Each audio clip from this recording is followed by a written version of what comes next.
আজকে সারাদিন কোথায় গেলাম আর কি করলাম সমস্ত কিছু এই ভিডিওটাতে আছে। আর আজকের ভিডিওটা একেবারেই অন্যরকম হতে যাচ্ছে।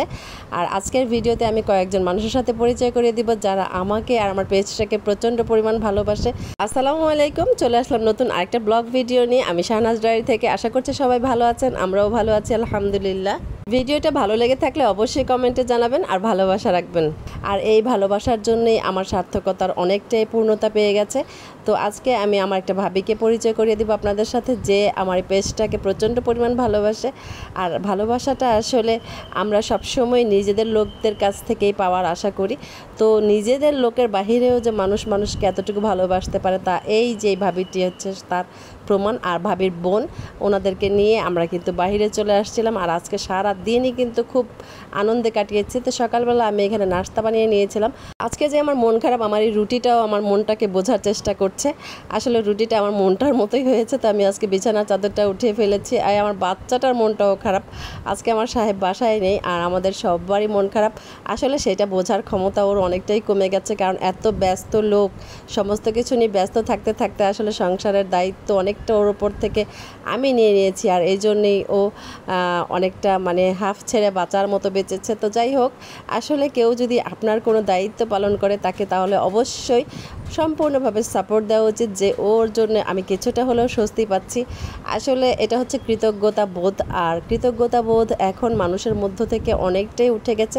তো যাই হোক, আমার সাহেব আমাকে যতটুকু সম্ভব পরিমাণ চেষ্টা করে যে আমাকে একটু সহযোগিতা করার জন্য। তো আমি আজকে আমার মেয়ের জন্য একটু মুরগির মাংস রান্না করে নিচ্ছি। আর আজকে আমাদের ঘরোয়াভাবে একটা পিকনিক করার আয়োজনের কথা ছিল। তো যাই হোক, আমার ভাবি এই যে শুটকি মাছ নিয়ে আসছে। আর শুটকি মাছটা খুব মচমচে করে ভেজে তারপর এটাকে ব্লেন্ডার করে কিন্তু আমরা ভর্তা করবো। আর এখানে পেঁয়াজ রসুন কাঁচামরিচ ভেজে দেখেন কি লোভনীয় দেখাচ্ছে।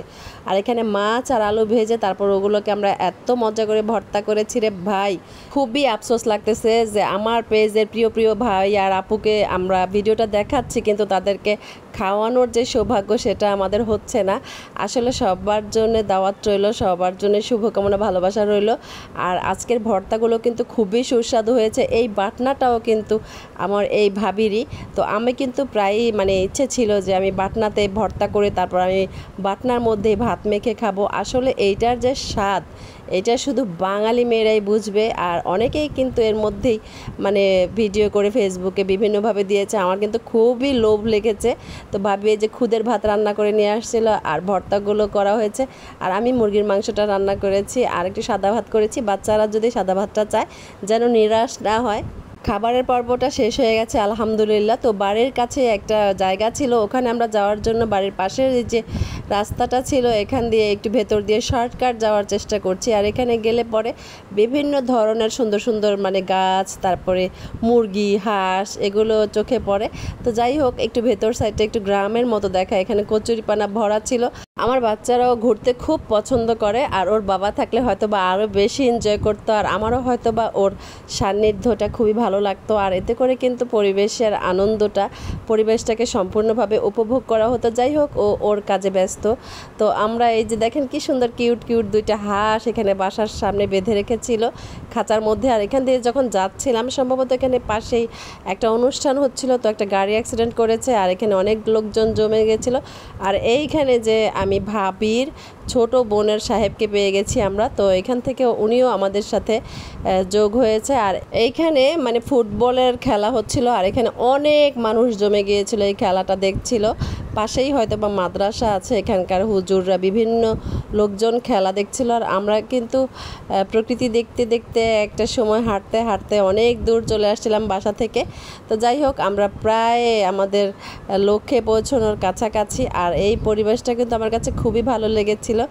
আর আমার সাহেবকে বলে রাখি, তোমাকে খুব মিস করতেছিলাম। যাই হোক, তুমি মিস করো কি না জানি না, সবসময় হয়তো বা আমার জন্যেই, আমার দিক থেকেই এই জিনিসটা হয়। যাই হোক, আলহামদুলিল্লাহ, আল্লাহর কাছে লাখ লাখ শুক্রিয়া, তুমি ভালো থাকো, কাউকে মিস না করো, কারণ মিস করা জিনিসটা খুব কষ্টের হয়। মিস করাটা আমি করতে চাই না, তারপরও হয়ে যায়। তো যাই হোক, আমি একটু প্রকৃতির মাঝেই ডুবে থাকতে চাই। আমি সবসময় বাইরে বের হলে পরে প্রকৃতিকে খুবভাবে অনুভব করি। এই যে আমার ছেলেটা মানে খুবই এনজয় করছে।